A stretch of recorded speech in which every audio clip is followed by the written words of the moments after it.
नमस्कार दोस्तों, मैं हूं राजेंद्र दुबे और आप देख रहे हैं आप देख रहे हैं पवित्र यूट्यूब चैनल। जैसे कि आपको पता है, हम अभी तक दशम स्थान में राहु और चतुर्थ स्थान में केतु हो, तो कौन कौन से काल सर्प योग बनते हैं उसके परिणाम आपने देख लिए। आज हम बात करने वाले हैं एकादश स्थान में यदि आपके राहु है और पंचम स्थान में केतु है तो विषधर नामक काल सर्प योग की उत्पत्ति होती है। इसके बारे में हम विस्तार पूर्वक चर्चा करेंगे। और जो लोग भी मेरे चैनल पर नए आए हैं, यदि वो जानना चाहते हैं कि अभी तक जो काल सर्प की जो हमने सीरीज़ बनाई हैं वो उसकी जानकारी हमें कैसे मिलेगी, तो हमने डिस्क्रिप्शन में लिंक दे दिया है। आप वहाँ पे जाइए, क्लिक करिए, अपने बारे में जानिए, उसके परिणाम के बारे में जानिए और वहाँ पर जो सटीक 4 उपाय हैं वो करके आप आपके काल सर्प दोष से मुक्ति पा सकते हैं। तो मित्रों, आज 11वें स्थान में यदि आपके राहु है तो विषधर काल सर्प योग से आप पीड़ित हैं और पंचम स्थान में आपका केतु होना चाहिए। और सारे ग्रह ये राहु और केतु के एक साइड में हो तो ये काल सर्प दोष की उत्पत्ति हो जाती है। कोई भी काल सर्प दोष कहीं ना कहीं किसी न किसी फील्ड में आपको परेशान करेगा, बड़ी परेशानी देगा, चिंता बढ़ा देगा, कुछ कुटुंब की हालत खराब कर देगा, कुटुंब से अलग कर देगा। संतान नहीं होना भी ये काल सर्प दोष में ही आता है। कुछ लोग को बड़ी दुर्घटनाएं हो जाती हैं, पैसे जमा कर नहीं पाते हैं, घर मकान कभी जीवन में ले नहीं पाते हैं। ये तरह तरह की जो बड़ी परेशानियां हैं वो काल सर्प दोष में ही पाई जाती है। कुछ काल सर्प दोष बहुत अच्छे होते हैं, लेकिन उसके लिए कुंडली का विश्लेषण बहुत ज़रूरी है। सिर्फ मात्र राहु और केतु को देखने से ही पूरा काल सर्प दोष आपको बहुत ऊंचाई दे देगा, ऐसा नहीं है। और सिर्फ काल सर्प होने की वजह से ही आपको कुंडली के सारे ग्रह बिना देखे आप गिर जाएंगे, आपको परेशानी आएगी, ऐसा भी नहीं है। तो कुंडली का विश्लेषण इसमें बहुत ज़रूरी होता है। कुंडली का विश्लेषण देखने के बाद ही हम कहीं पर पहुंच सकते हैं। तो विषधर काल सर्प योग से यदि आप पीड़ित हैं तो आप मान के चलिए कि आपको संतान से बहुत कष्ट होने की संभावनाएं बन जाती हैं। संतान जो काफ़ी दूर जाती हैं एजुकेशन के लिए और 10-10 साल तक, 5-5 साल तक वो आ नहीं पाती, या फिर वो जाने के बाद में वहीं वो जॉब करने लग जाते हैं, वहीं वो सेटल हो जाते हैं। तो ये काल सर्प दोष की वजह से ही वो देखा जाता है, जिसमें माँ बाप तो पढ़ाई के लिए भेजते हैं लेकिन बच्चे वो रिटर्न आ नहीं पाते हैं।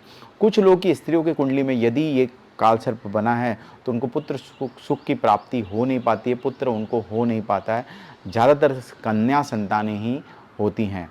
कुछ लोग के पुत्र यदि आपने देखा होगा कि 20 साल में, 15 साल में जो किसी कारणवश पानी में डूब जाते हैं या फिर कोई सुसाइड कर लेता है या फिर बड़े एक्सीडेंट में मारे जाते हैं, तो वो विषधर काल सर्प की ही देन होती है। विषधर का मतलब ये दोस्तों उसमें याद रखें आपकी, उसमें आता है विषधर। तो आप समझ सकते हैं कि ये जो काल सर्प दोष है ये संतान को लेकर के बड़ा परेशान कर देता है, संतान से सुख प्राप्त नहीं होता है।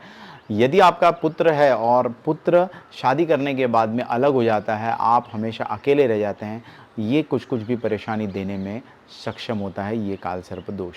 बहुत सारे लोग के दोस्त तो बहुत होते हैं, लेकिन मित्र यदि आपको बड़े पैमाने पे धोखा दे रहे हैं, मित्र आपके जीवन में टिक नहीं पाते हैं, संबंध आपके जीवन में टिक नहीं पाते हैं, तो ये काल सर्प दोष की देन होती है।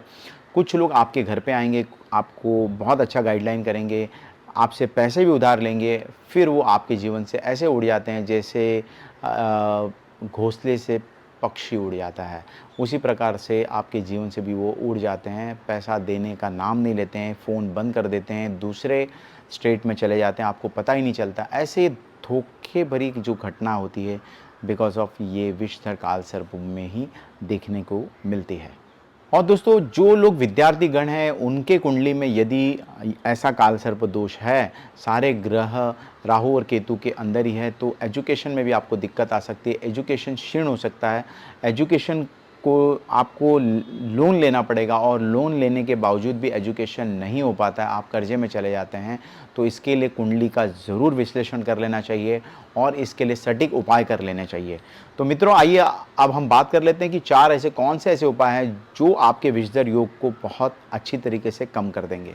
दोस्तों, 18 महीने तक आपको प्रत्येक शुक्रवार वाले दिन दही से अभिषेक करना चाहिए भगवान भोलेनाथ का।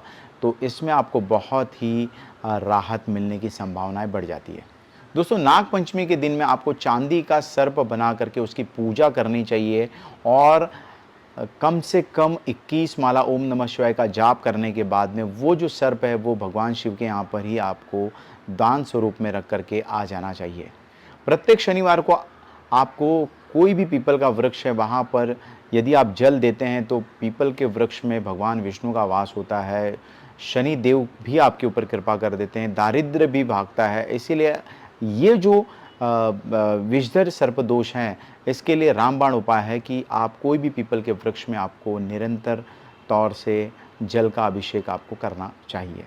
यदि आप सक्षम हैं दोस्तों, आपका हेल्थ अच्छा है, तो आप महामृत्युंजय का 1.25 लाख जाप करके ये अनुष्ठान आपको करना चाहिए। और यदि आप श्रावण मास में करें तो बहुत अच्छे रिजल्ट देखे गए हैं, या फिर महाशिवरात्रि में भी आप ये अनुष्ठान जो है दशांश हवन भी आप कर सकते हैं।